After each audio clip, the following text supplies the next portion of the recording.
রাজধানীর দক্ষিণখান এলাকায় একটি বেকারিতে বাংলাদেশ নিরাপদ খাদ্য অধিদপ্তর অভিযান পরিচালনা করেছে। এ সময় ৩ লাখ টাকা জরিমানা ও বেশ কিছু মালামাল জব্দ করে নিরাপদ খাদ্য অধিদপ্তরের কর্মকর্তারা।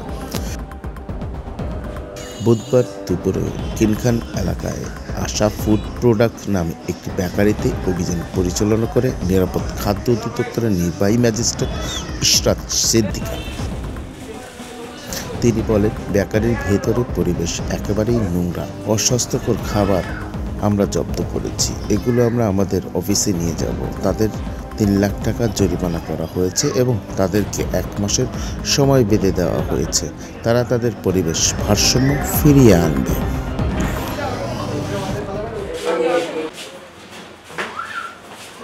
পেয়েছি তো প্রথমত যেটা আমরা দেখি সেখানে খুবই নোংরা পরিবেশে আপনার বিভিন্ন ধরনের খাদ্যদ্রব্য যেমন বিস্কিট, কেক, চানাচুর এগুলো উৎপাদন করা হচ্ছিল এবং যারা খাদ্যকর্মী ছিল তাদের ধরনের কোনো পার্সোনাল হাইজিন তারা মেনটেন করছে না।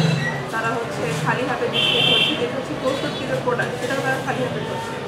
এছাড়া আমরা কিছু ধরনের পেয়েছি বিষাক্ত যেগুলো মানবদেহের জন্য ক্ষতিকর, যেমন ইউরিয়া সার পেয়েছি, তারপর হাইড্রোস পেয়েছি, বিভিন্ন ফ্লেভার কালার এগুলোর কোনো লেভেল নাই। এগুলোকে আসলে কোথা থেকে আসছে, কোথেকে এগুলো কি বাইরে থেকে আসছে নাকি দেশে উৎপাদন হচ্ছে এবং কবে হচ্ছে কোনো কিছু এবং এটা কি ফুড গ্রেড কিনা কোনো কিছুরই কোনো লেভেল নেই।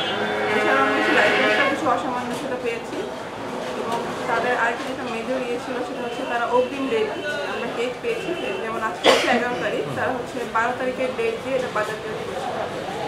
এরকম কেক কিছু ছিল এবং তারা আরও অনেক জিএসটি তাদের লাইসেন্স নেই, তারা অন্য কোনো একটা কিছু নকল করে তারা বানাচ্ছে। যেমন তাদের লাইসেন্স আছে হোয়াইট ব্রেডের, তারা বানাচ্ছে মিল্ক।